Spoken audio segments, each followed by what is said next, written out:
नमस्कार दोस्तों, आपका स्वागत है AFZ फैक्ट्स चैनल में।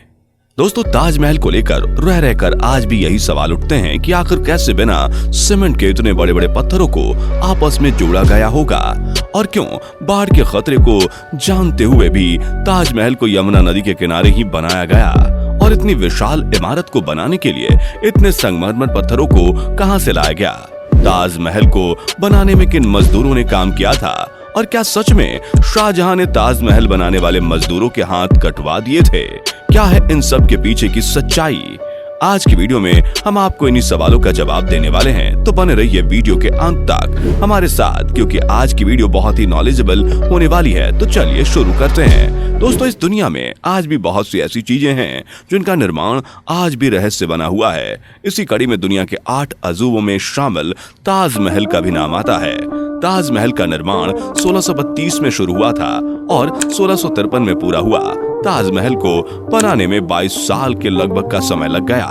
ताजमहल मुगल बादशाह शाहजहां की पत्नी मुमताज का मकबरा है, जहां उन्हें दफनाया गया है। इस अद्भुत और सुंदर सी दिखने वाली इमारत के चारों कोनों पर 4 मीनारें बनी हुई हैं।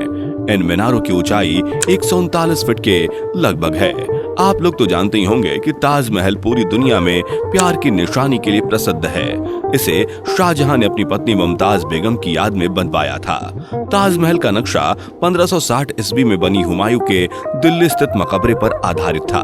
जब शाहजहां ने ताजमहल को बनवाने का फैसला किया तो उनके लिए एक सही जगह चुनना एक चुनौती भरा काम था।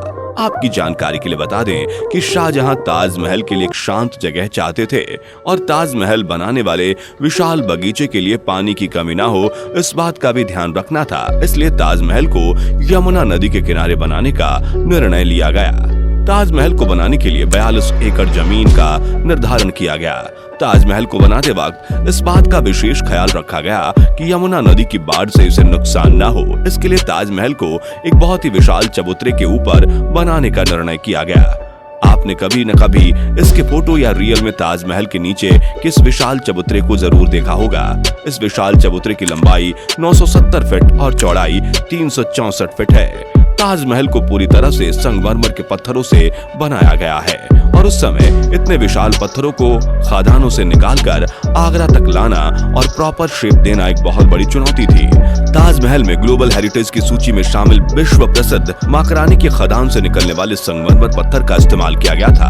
मकराना उस समय की सबसे बड़ी संगमरमर पत्थर की खदान थी। ताजमहल में आमिर के खानदान से निकलने वाले संगमरमर पत्थर का भी उपयोग किया गया है और इसके अलावा राजनगर के खदानों से निकलने वाले पत्थर भी इसमें इस्तेमाल किए गए हैं। इस बात की जानकारी शाहजहां द्वारा जयसिंह को भेजे गए फरमान से मिलती है, जो आज भी राजस्थान के अभिलेखागार में सुरक्षित है। ताजमहल के निर्माण के समय परिवहन की सुविधा इतनी अच्छी न होने के कारण संगमरमर के इन भारी पत्थरों को खदानों से निकालकर आगरा तक लाने के लिए काफी मशक्कत करनी पड़ी थी। इन पत्थरों को खास तौर पर बनी बैलगाड़ियों द्वारा आगरा लाया जाता था, जिन्हें 25 से 30 मवेशी खींचते थे। इन मवेशियों में बैलों के साथ साथ भैंसों को भी लगाया जाता था। ताजमहल के सबसे बड़े अजूबे की बात करते हैं। दोस्तों, आज के समय में भी जो बिल्डिंग्स बनाई जाती हैं, उनमें सबसे बड़ा रोल सीमेंट का होता है। लेकिन ताजमहल के निर्माण को लेकर सबसे हैरान कर देने वाली बात यह है कि जिस वक्त ताजमहल बनाया गया था, उस वक्त सीमेंट का तो आविष्कार ही नहीं हुआ था। तो आखिर कैसे इतने विशाल पत्थरों को आपस में जोड़ा गया होगा और इतनी विशाल इमारत का निर्माण किया गया होगा, जो आज 369 साल बीत जाने के बाद भी जैसी की तैसी खड़ी है। दरअसल ऐसा कहा जाता है कि पत्थरों को जोड़ने के लिए उस समय एक खास प्रकार के पेस्ट यानी कि घोल का इस्तेमाल किया जाता था और इस पेस्ट को गुड़, बतासे, बेलगिरी का पानी, उड़द की दाल, दही, जूट और कंकड़ को मिक्स करके बनाया जाता था। इसके बाद इस पेस्ट में चूने का पानी मिलाया जाता था और इस प्रकार से बना घोल सीमेंट से भी बहुत ज्यादा मजबूत होता था। लेकिन इस घोल में किस सामग्री को कितने अनुपात में मिलाया जाता था, इसकी जानकारी आज किसी को भी नहीं है। अगर बात ताजमहल को बनाने में लगी लागत की करें तो ताजमहल को बनाने में उस समय लगभग 3.2 करोड़ रुपए खर्च हुए थे। इमारत में लगने वाली सारी लागत सरकारी खजाने और आगरा प्रांत के खजाने से दी गई थी। लेकिन यदि आज ताजमहल को बनाया जाए तो क्या आप जानते हैं कि इसकी लागत क्या होगी? कई सारे आर्किटेक्ट्स ने ताजमहल की आज के समय में कीमत आंकी है और उनके अनुसार आज ताजमहल को बनाने के लिए $1 मिलियन से भी ज्यादा का खर्चा आ सकता है। इसका मतलब है कि आज के समय में ताजमहल को बनाने के लिए 7,000 से लेकर 8,000 करोड़ तक रुपए लग सकते हैं, जो कि आज के समय में किसी छोटे देश की पूरी GDP से भी ज्यादा है।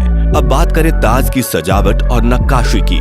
ताजमहल की दीवारों में जो फूलों की नक्काशी की गई है उसके बारे में रूस की लेखिका हेलेना ब्लावत्स्की ने लिखा है कि ताजमहल की दीवारों पर बने ये फूल इतने असली दिखते हैं कि हाथ अपने आप इन्हें छूने लगते हैं कि कहीं सच में वो असली तो नहीं। ताजमहल को सजाने के लिए दुनिया भर से 40 अलग अलग प्रकार की बेशकीमती पत्थरों को मंगाया गया था।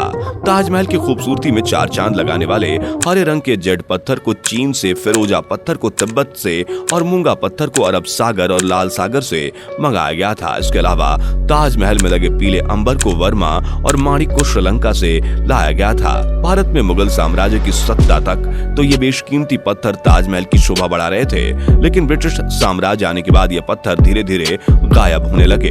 ताजमहल से जुड़ी सबसे बड़ी बात तो हमेशा सुनने में मिलती है, वो ये कि इस इमारत को बनाने में जितने मजदूरों ने काम किया था, शाहजहां ने उन सभी के हाथ कटवा दिए थे ताकि ऐसी इमारत दोबारा कभी ना बन सके।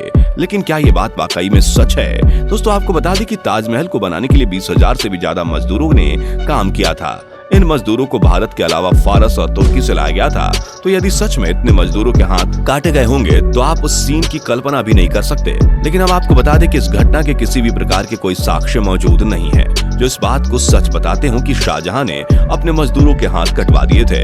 इसके अलावा किसी इतिहासकार ने भी अपने किसी लेख में इस घटना का जिक्र नहीं किया है। दोस्तों, ताजमहल से जुड़ी आप और कौन सी बात जानना चाहते हैं, कमेंट बॉक्स में जरूर बताइए। हम अगला वीडियो उसी टॉपिक पर लेकर आएंगे। इस तरह के और भी वीडियोस के लिए हमारे चैनल को सब्सक्राइब करें, वीडियो को लाइक जरूर कर लें। Thanks for watching.